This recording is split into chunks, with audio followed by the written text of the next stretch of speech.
BNP সরকারের আমলে যদি আমরা কষ্ট করি তাহলে আমরা বাংলাদেশে আমরা বিষ খাই, বিষ কিনে দেন, 20 পয়সা আমাদের কাছে দেখ আমরা খাই মরে জায়গা। আজকে এখানে কর্ম করে খাচ্ছি, আমাদের দিন আনা দিন খাওয়া, আপনি হঠাৎ করে এসে ফুটপাত উচ্ছেদ করে দিচ্ছেন। আর কিছু কইতে গুণ খুন মামলা মকদ্দমার ভয়ে আমরা মুখ খুলতে পারিনি।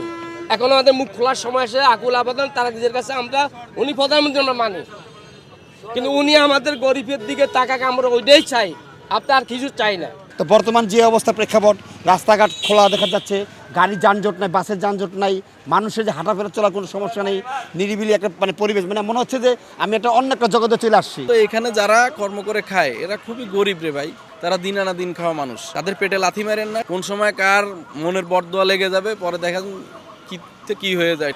বিগত বছরগুলোতে কি হয়েছে, শুধু বিগত বছর না, এই দেশ স্বাধীন হওয়ার পরের থেকেই যারা উপর মহলে আছে, যারা রাজনীতিবিদ, যারা বড় বড় ব্যবসায়ী, তারা ব্যাংকাররা হাজার হাজার কোটি টাকা দুর্নীতি করে লুট করে বিদেশে বাড়ি গাড়ি সব কিছু করতেছে। হ্যাঁ, কোন দেশে না করছে? কানাডা, যুক্তরাষ্ট্র, আমেরিকা, সব দেশে তো তাদের বাড়ি গাড়ি আছে। আর আমরা যারা এখানে খেটে খাচ্ছি, আমরা যারা পরিশ্রম করতেছি, আমরা যারা রোদে পুড়ে মরতেছি, আপনি আমাদেরকে এখানে উচ্ছেদ অভিযান করতেছেন। আমরা চুরি করি, আমরা কি ডাকাতি করি? আমরা চুরি ডাকাতি করতে পারি না রে ভাই, ঠিক আছে? ওটা আপনাদের কাজ, ওটা আপনাদেরকে মানায়, ঠিক আছে? কিন্তু ওটা করেন আপনারা, সমস্যা নেই, কিন্তু আমাদের পেটে লাথি মারে কেন? আমরা কি দোষ করছি? আমরা এই দেশের নাগরিক না? আমরা কি বাইরের দেশ থেকে আসছি? আমরা কি রোহিঙ্গা? তাহলে বলেন আমাদেরকে পাঠায় দেন, অন্য দেশে পাঠায় দেন, ঠিক আছে? আমরা চলে যাই। আজকে এখানে কর্ম করে খাচ্ছি, আমাদের দিন আনা দিন খাওয়া, আপনি হঠাৎ করে এসে ফুটপাত উচ্ছেদ করে দিচ্ছেন। ঠিক আছে, উচ্ছেদ করে দেন, আমরাও চাই দেশটা সুন্দর হোক, দেশটা সিঙ্গাপুরের মতো হোক, কিন্তু দেশটা সিঙ্গাপুর শুধু এই ফুটপাত উঠাই দিলে সিঙ্গাপুর হবে না। আপনি দেশে করাপশন বন্ধ করে দেন, দেশ সিঙ্গাপুর এমনিই হয়ে যাবে, ঠিক আছে? আর দ্বিতীয়ত, এখানে যারা কর্ম করে খায় এরা খুবই গরিব রে ভাই, ঠিক আছে?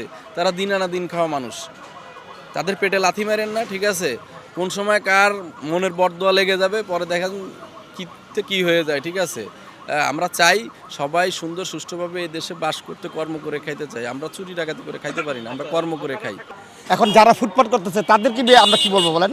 তারা তো গরিব অসহায় মানুষ, তাদের তো কর্ম লাগবে।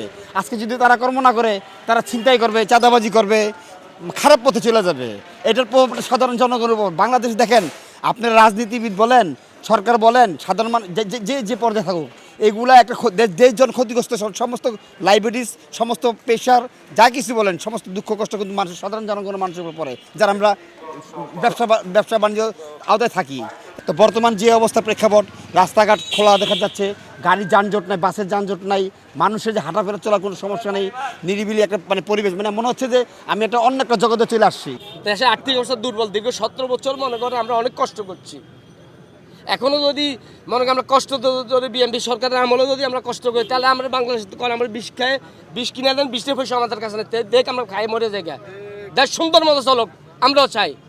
17 বছর আমরা না খাই আছি, আমলিকের সময় আমরা কিছু পাই নাই। হে বাড়ি গাড়ি চাইছে, যারা কুটিপতি এসে গরিব কিছু পাই নাই। করোনার সময় যে টাকা আসছে সেই টাকা আমরা পাই না বাগে। আর কিছু কইতে গুণ খুন মামলা মকদ্দমার ভয়ে আমরা মুখ খুলতে পারিনি। এখন আমাদের মুখ খোলার সময় এসে আকুল আবেদন তারা নিজের কাছে আমরা উনি প্রধানমন্ত্রী আমরা মানি, কিন্তু উনি আমাদের গরিবের দিকে তাকাকে আমরা ওইটাই চাই, আপনি আর কিছু চাই না। রাজধানী খুন খারাপই আমরা দেখতে চাই না। 17 বছর বিগত আমরা দেখে আসছি, আর দেখতে চাই না বাংলাদেশের রাজধানী খুন খারাপে। হঠাৎ করে সরকারের মনে করেন এটা উচিত হয় নাই আমার বিবেকে।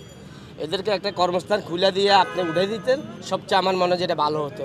ফুটপাত পরিষ্কার হলে আমরা চাই জনগণ মনে করে যাতায়াত করতে সুবিধা হবে, আমরাও চাই ফুটপাত দখলমুক্ত উঠে দেন, কোনো সমস্যা নেই। কিন্তু গরিবেরকে একটা স্থান করে, একটা চাকরি ব্যবস্থা করে, বা একটা তাদেরকে একটা সরকারি জায়গারও আমাদের অভাব নেই, ওইখান থেকে মনে করেন একটা তাদের ওইখান থেকে দোকানপাট করার আমার সুযোগটা দিলে আমার মনে হয় সবচেয়ে ভালো হতো। আমরা তো এত বছর ধরে আছি এখানে, তো কোনো ক্ষতি করিনি আমরা কারো, বা আমাদের দ্বারা তাদের যে কোনো ক্ষতি হবে এমনটা আমার মনে হয় না।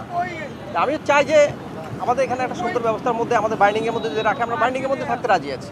আমরা অবৈধ তো আমরা কোনো কিছুই করি না, এটা তো আমাদের কোনো কাম্যও না।